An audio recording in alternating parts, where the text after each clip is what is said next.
오늘 말씀을 통해 하나님께서 온라인상으로 또 그리고 집에서 병원에서 예배를 드리는 모든 성도들 가운데 그 육신의 어려움, 환경적인 모든 어려움을 극복하고 예배의 은혜를 부어주실 줄로 믿습니다.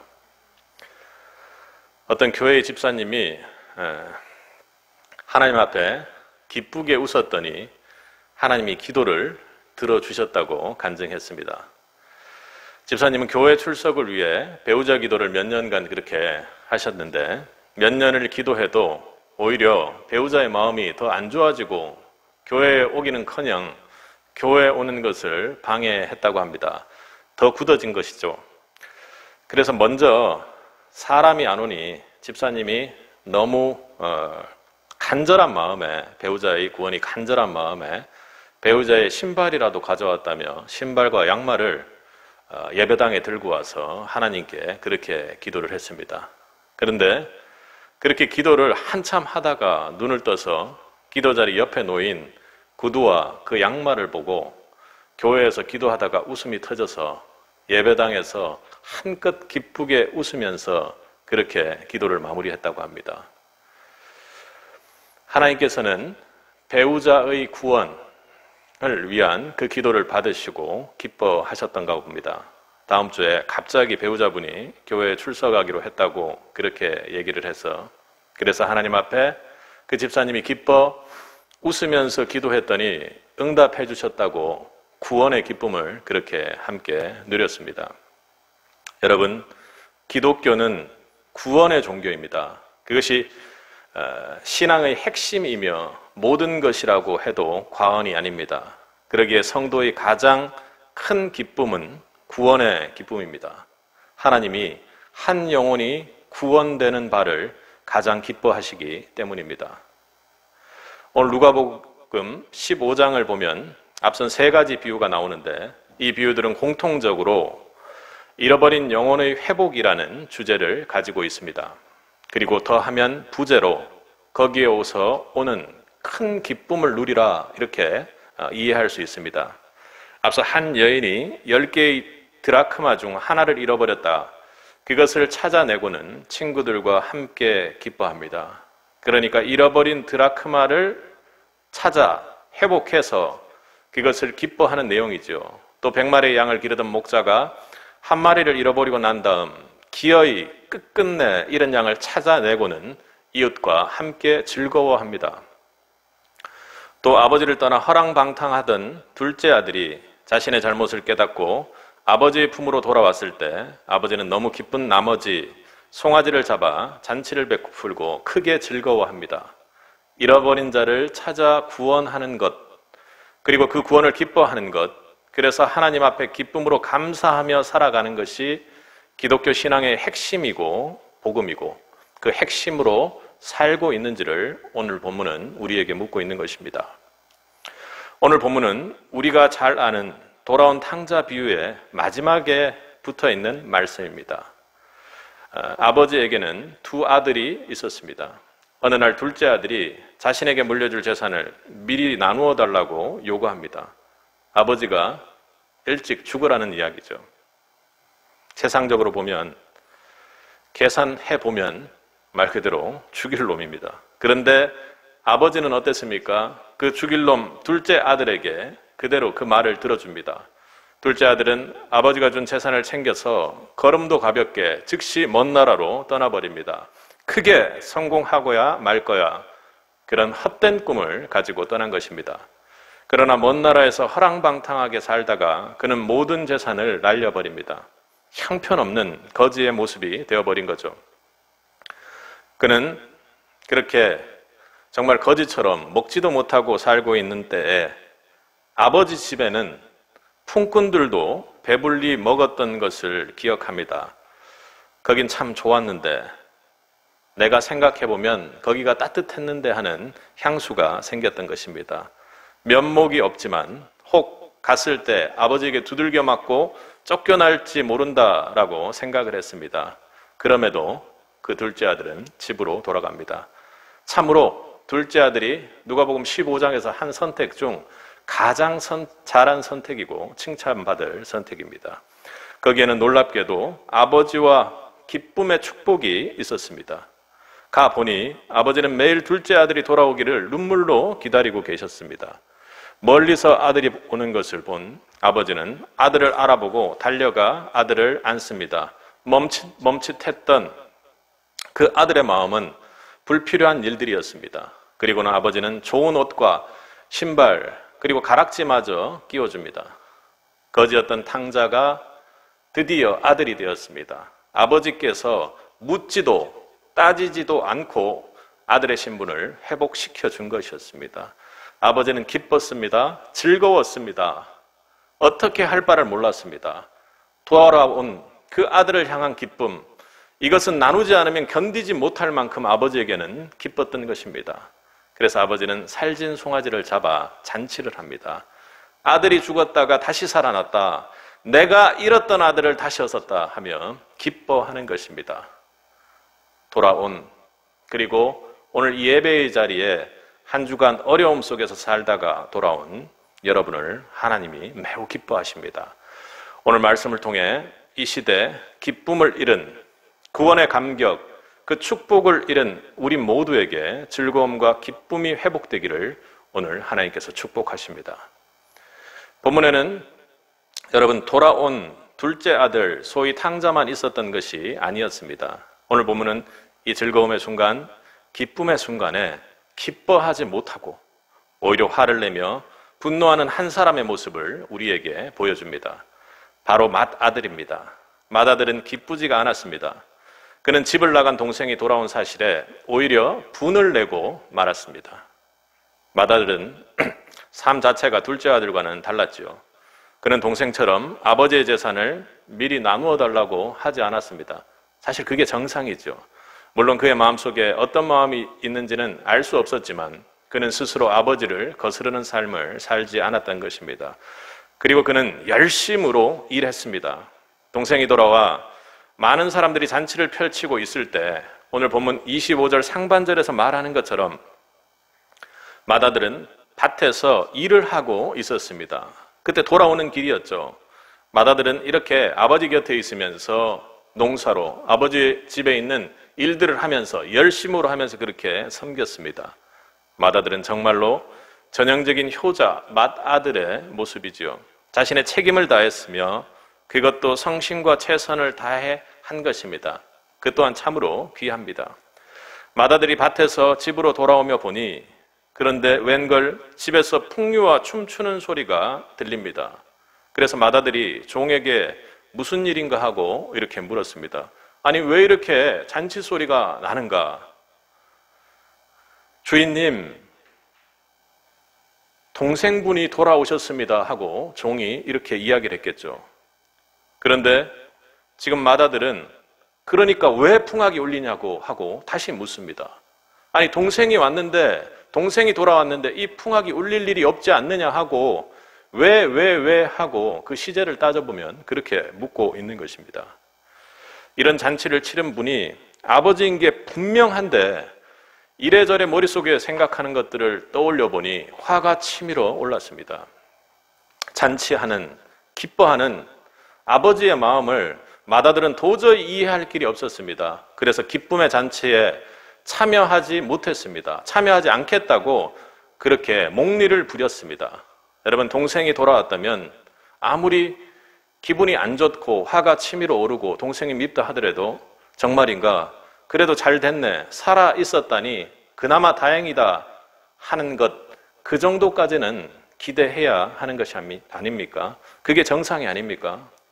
동생이 돌아온 것이 대체 뭐가 기쁘고 즐겁다고 일이 소란인가 하고 계속 왜 하고 왜 이런 일이 있어 하고 그렇게 묻고 있는 것입니다. 그는 동생이 돌아왔는데 조금 더 기뻐하지 않습니다. 도무지 이해할 수 없는 일이 자기 앞에 일어나고 있는 것이죠. 그는 둘째를 멀리 보내고 걱정하는 아버지의 마음을 헤아리지 못했습니다. 아니, 헤아리고 싶지 않았던 것이겠죠. 매일 길가에 서서 둘째 아들을 기다리고 있던 아버지를 그는 외면했습니다. 아들을 잃어 창자가 찢어지는 아버지의 심정을 이해하지 못했던 것입니다. 사랑하는 아버지의 아들이 살아 돌아왔다고 그런 생각이 마음에 닿지를 못했습니다. 그러기에 그것은 그에게 화가 나는 일이었습니다. 과거 아버지가 자신을 용서하고 두드려주고 안아주었던 기억을 싸그리 잊고 지금은 왜 이런 일이 일어나냐고 아버지를 원망하고 있는 것입니다. 아버지와 지난 세월을 같이 살긴 했는데 성실히 살고 아버지 곁에 붙어 있는 것 같았는데 그는 진정 아버지의 마음이 무엇인지 깨닫지 못합니다. 아버지가 무엇을 기뻐하는지를 깨닫지 못하고 산 것입니다. 그러기에 기쁨의 날에 그는 기쁨을 누릴 수가 없었습니다. 그러니 동생이 살아왔는데도 진짜 기쁨은 깨달을 수가 없죠. 아버지에게 불평과 원망을 말하고 있습니다. 진정 아버지의 마음을 알았다면 그때 아버지와 함께 기뻐하지 않았을까요? 한 영혼을 향한 아버지의 마음을 아는 성도만이 참으로 기쁨을 누립니다. 탕자를 안아주신 하나님의 은혜를 받은 자가 오늘 우리이기 때문입니다. 하나님은 더럽혀져 버려졌던 우리를 기뻐하셨습니다. 우리를 기다려주던 여러분 주님의 마음을 생생히 기억합니다. 나 같은 죄인 하나가 아버지에게로 돌아와 생명을 얻을 때 주님의 표정을 생각하니 주님의 떨리는 목소리를 생각하니 주님이 기뻐하셨던 생각을 하니 그 기쁨을 도저히 주체할 수가 없었습니다. 죄의 종노릇하며 창기와 함께 하는 것 같은 인생을 사는 내 이웃이 친구가 친척이 부모가 아들이 생명을 얻고 살아날 것을 생각하니 정말로 마음에 요동치고 기쁨이 넘칩니다. 이 기쁨을 누릴 때만 성도는 심장이 요동치는 것입니다. 여러분 무기력하십니까? 지금 현재 어렵고 힘든 상황 속에서 힘이 없습니까? 무언가 하고자 하는 강력한 의지가 영적으로 생기지 않습니까? 그렇다면 내 안에 복음이 정말로 기쁨으로 존재하고 있는지, 구원의 감격이 여러분을 지배하고 있는지 돌아보시길 원합니다. 하나님과 함께 구원으로 기뻐하는 그 자리에 우리에게 영원한 참 진리와 기쁨이 있습니다. 여러분 기쁨의 기억들이 있는지요? 저는 중고등부에서 아이들에게 복음을 전할 때 참으로 기뻤고 제가 불편하고 편리하지 않고 시간적으로 쫓길지라도 생명이 넘쳤습니다. 새벽 기도에서 복음을 외칠 때 힘들지 않았습니다. 잠을 자지 못했을지라도 새벽에 주는 하나님의 은혜가 그렇게 나를 기쁘게 만들었던 것입니다. 영혼을 향한 아버지의 마음을 깨달을 때 길 가다 한 영혼을 보고 눈물이 터질 때 그때 내 마음은 정말로 구원의 기쁨으로 넘치는 삶을 살았습니다. 기뻤습니다. 거기에 우리 삶의 모든 기쁨과 참 기쁨이 있다는 것을 믿을 수 있기를 바랍니다. 맏아들은 안타까운 것이 자녀를 잃어버린 아버지의 그 마음을 알지 못했습니다. 그가 그 마음을 알았다면 동생을 찾아 아마 팔방으로 돌아다녔을 것입니다. 애를 썼어야만 했습니다. 오늘 밭에서 돌아오는 것이 아니라 잃어버린 동생을 찾다가 지금 돌아오는 길이라면 그때 그 소식을 들었다면 어땠을까요? 기뻤을 것입니다. 종에게 길게 묻지 않고 집 안으로 달려 들어갔을 것입니다. 그러나 죽은 영혼이 살아 돌아오는 천국 잔치에서도 맏아들은 기쁨을 누리지 못합니다. 오늘 집의 종들도 누리고 모든 사람들이 누리고 있는 그 기쁨을 누리지 못하는 것이죠. 안타깝습니다. 오늘 이 마음을 안다면, 여러분 하나님의 그 마음을 안다면, 각자에게 맡겨진 잃어버린 영혼을 향한 그 하나님의 애통하는 심정을 안다면 여러분 잃어버린 하나님의 아들을 찾아 떠나십니까? 왜 기쁨이 없습니까? 구원의 감격과 기쁨을 잃지 않고서야 그럴 수 없지 않습니까? 만약 잃어버린 영혼이 회복되는 기쁨을 누리지 못한다면 성도의 기쁨은 멈춰설 수밖에 없을 것입니다. 영혼의 구원의 기쁨을 참으로 누리는, 영혼의 구원을 향한 하나님 아버지의 마음을 참으로 누리는 세빛의 성도들이 되기를 바랍니다. 29절을 보면 아버지께 대답하여 가로되 내가 여러 해 아버지를 섬겨 명을 어김이 없거늘 내게는 염소 새끼라도 주어 나와 내 벗으로 즐기게 하신 일이 없거늘 이렇게 말합니다.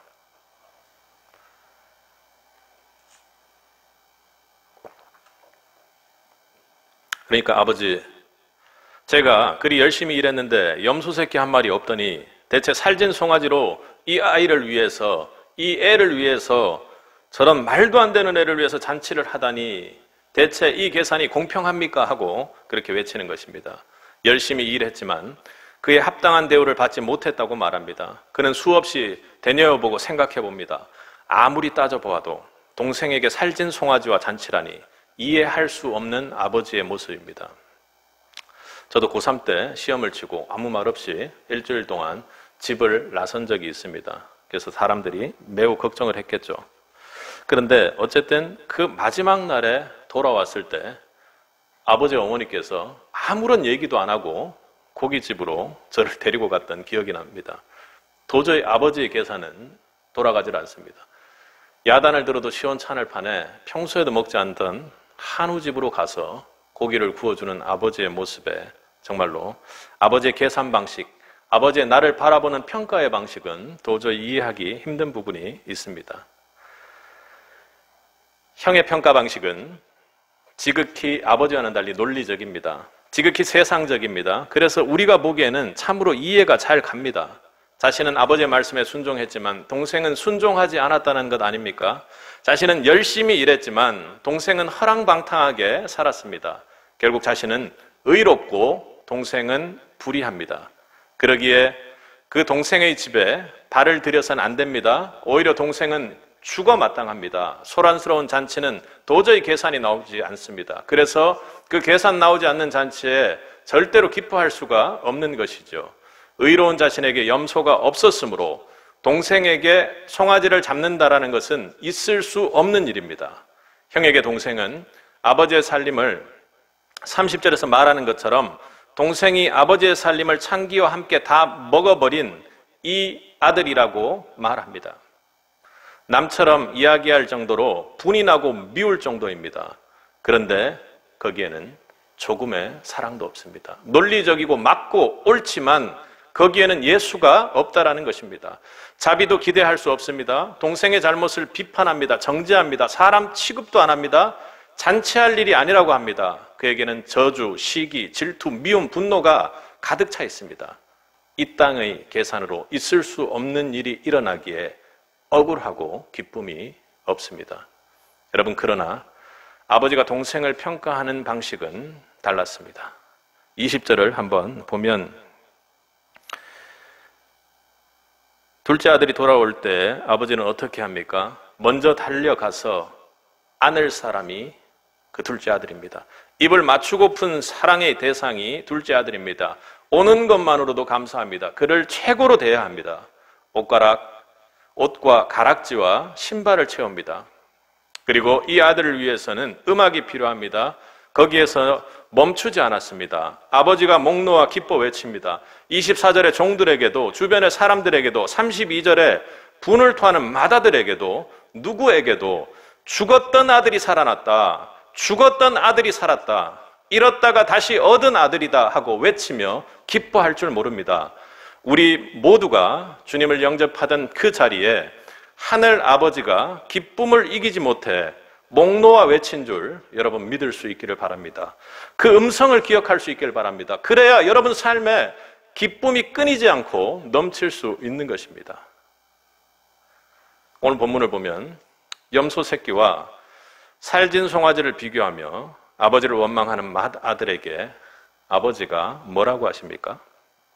아버지가 뭐라고 하세요? 우리 31절을 함께 읽어보겠습니다. 아버지가 이르되 예, 너는 항상 나와 함께 있으니 내 것이 다 내 것이로되. 넌 나와 있으니 내가 가지고 있는 이 모든 거 다 너 거야. 내가 가지고 있는 이 모든 게 다 너의 것이야.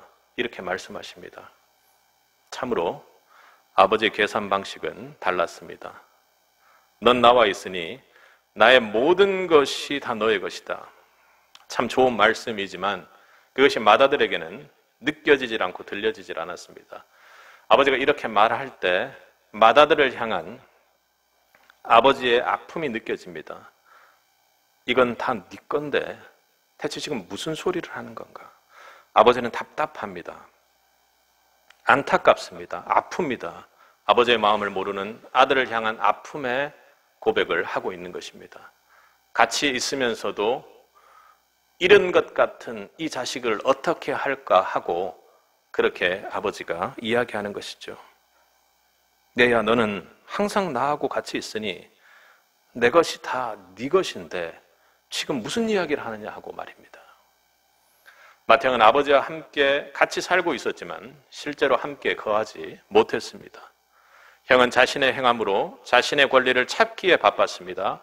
형의 계산 방식대로라면 모든 게 네 거, 있기만 해도 그냥 아무것 안 해도 내 마음을 좀 몰라도 일을 잘 안 해도 열심으로 살지 못해도 세상적으로 성공하지 못해도 조금 성실하지 못해도 돈 없어도 명예 없어도 그는 하나님의 모든 것을 소유한 사람이었습니다. 지금 계산 방식은 형의 이야기대로 하자면 불공평한 것이죠. 아버지의 계산 방식은 논리적이질 않습니다. 형의 계산 방식하고 다르죠. 아들에게 다 주는 것은 불공평해도 공평합니다. 다 줄 필요가 없지만 아들에게 다 주어도 아깝지가 않습니다. 이게 아버지의 계산 방식인 것이죠. 창기와 함께 붙어 있고 아버지의 주신 은사와 축복을 다 버리고 사단의 종노릇 할지라도 돌아오기만 하면, 돌아와 함께 하면 그 모든 것이 아버지의 아들의 것인 것입니다. 그 아버지 하나뿐인 아들 예수도 내어주시는 그 하나님 아버지의 계산 방식입니다. 납득하기가 힘들죠. 여러분, 포도원 일꾼의 비유를 아시죠? 포도원 품꾼 비유를 잘 아실 것입니다. 포도원 주인은 늦게 온 일꾼에게도 일찍 온 사람들과 똑같이 품삯을 줍니다. 다른 사람들 불평하고 억울해하죠. 일찍 온 사람들이 기대했을 것입니다. 늦게 온 사람에게 원 데나리온의 품삯을 줄 때 일찍 온 사람들은 더 많이 받을 것이라고 기대하지 않았겠습니까? 그런데요, 똑같이 원 데나리온을 주지요. 사람들이 항의했을 것입니다. 억울해했을 것입니다. 그런데 여러분, 마지막에 들어온 그 일꾼이 그 주인의 아들이었다면 여러분 이해가 되나요? 첫째 아들은 거기에서 실패했습니다. 아버지의 계산 방식은 여러분 확실해졌습니다. 그것은 바로 하나님의 은혜입니다. 한량없는 은혜. 그래서 그 은혜가 너무 감사해서 나의 모든 것이 하나님의 것이라고 인정하게 되는 것입니다. 내 전부를 드리는 것이 되는 것입니다. 그때 놀라운 일이 벌어지지요. 하나님 모든 것이 나의 것이 됩니다. 성도 여러분, 하나님의 것, 그것이 내 것임을 믿습니까? 여러분 모든 것을, 여러분이 가지고 있는 그 모든 것을 하나님께서 주신 것을 믿습니까? 그렇다면 여러분의 모든 것을 하나님의 것으로 먼저 인정하십시오. 아니, 하나님께 아예 드리십시오. 하나님의 모든 것이 여러분의 것이 될 것입니다. 하나님께 모두 드리는 마음을 갖지 않을 때 우리는 바리새인이 되고 맙니다. 오늘 마다들이 되는 것이죠. 나는 의로우니, 나는 받을 만한 자격이 있으니, 나는 살진 송아지를 받을 만한 자격이 있으니 내놓아라 하는 그런 분에 찬 마음이 되고 만다라는 것입니다. 거기에는 은혜가 없겠죠. 거기에는 진정한 기쁨과 축제의 삶을 누리지 못하는 것입니다. 개인적으로 묵상할 때마다, 이 말씀을 묵상할 때마다 참으로 안타까운 점이 있습니다.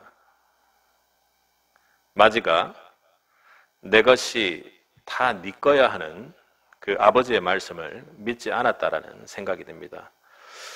정말 아버지가 다 네 거라고 그랬다면, 믿었다면 저는 그 자리에서 냅다 졸랐을 것입니다. 그렇다면 나를 위해 지금 축복해달라고 말입니다. 아버지가 나를 아들로 생각한다면, 맏아들로 생각한다면 지금 내 마음이 상한다고 아마 솔직히 그 자리에서 이야기했을 것입니다. 그리고 이 마음도 만지고 지금 또 축복해달라고 먼저 그렇게 얘기하고야 말았을 것입니다. 야곱은 형 에서에 대한 두려움으로 긴 도망자 생활의 억울함으로 야복강 나루터에 섰습니다. 야복강 나루터에서 만난 그자는 서로 오해할 수도 있고 싸울 수도 있었습니다. 그러나 그는 오히려 붙들면서 나를 축복해 주지 않으면 못 간다고 그렇게 붙잡았습니다. 환도뼈가 부러져도 매달렸습니다. 씨름했습니다. 야곱은 그렇게 만난 하나님을 정말로 꽉 붙들었습니다. 그냥 대충 붙든 게 아니라 지금 이분을 보내면 절대로 안 된다라고 했습니다. 나는 이분의 축복이 아니면 살 수 없다고 말입니다. 이분이 누군지 확실하게 알지는 못해도 분명히 하나님이 보낸 분인데 그래서 아주 절박한 심정으로 울면서 붙들고 꽉 매달린 것입니다. 하나님 아니면 안 된다는 심정으로 그렇게 붙들었던 것이죠. 그것이 그를 이스라엘로 만들었습니다. 그가 생각했던 것과는 전혀 다른 축복 아닙니까?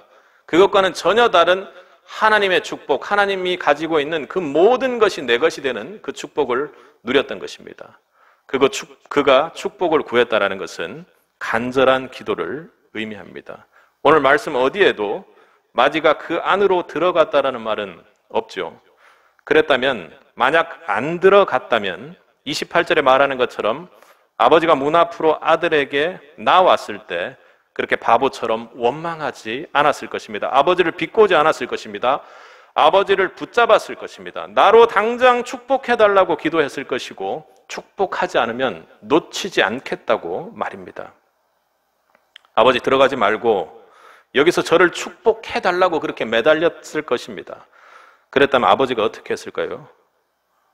이런 미친놈을 봤나? 이런 나쁜 놈을 봤나? 동생이 왔는데 너를 축복해달라고 아버지가 그렇게 했을까요? 아니요. 여러분, 하나님의 자녀라고 매일 기쁘진 않습니다.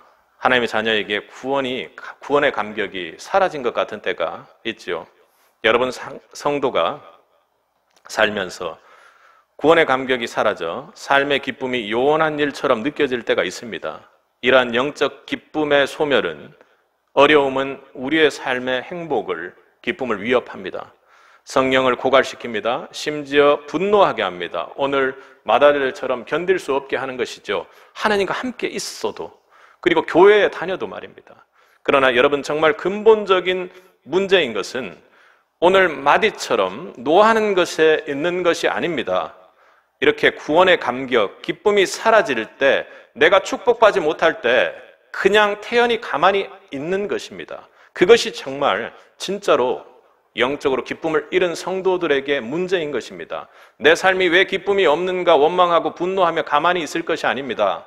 간절히 하나님을 붙들고 늘어져야 합니다.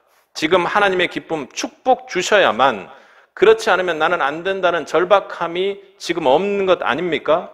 그런데 오늘 마지는 아버지의 권면을 피하거나 느슨히 원망만 하며 가만히 서 있었습니다. 이것이 영적으로 기쁨을 잃은, 구원의 기쁨을 잃은 마지의 가장 큰 문제가 아닙니까? 그는 매달려야 했습니다. 여러분, 주님 다시 오셔서 천국 잔치를 펼치는 그날 주님을 원망하며 서 있겠습니까? 다른 사람만 잔치해 주냐고 멍하니 그러고 바라보고 있을 수는 없지 않습니까? 아니요, 주님이 문 밖에 서 계신다면 당장 달려가서 붙잡겠습니다. 나를 향해 나팔을 불어달라고 붙잡아야 할 것 아닙니까? 그러고는 절대로 놓지 않겠다고 축자고 매달릴 것입니다.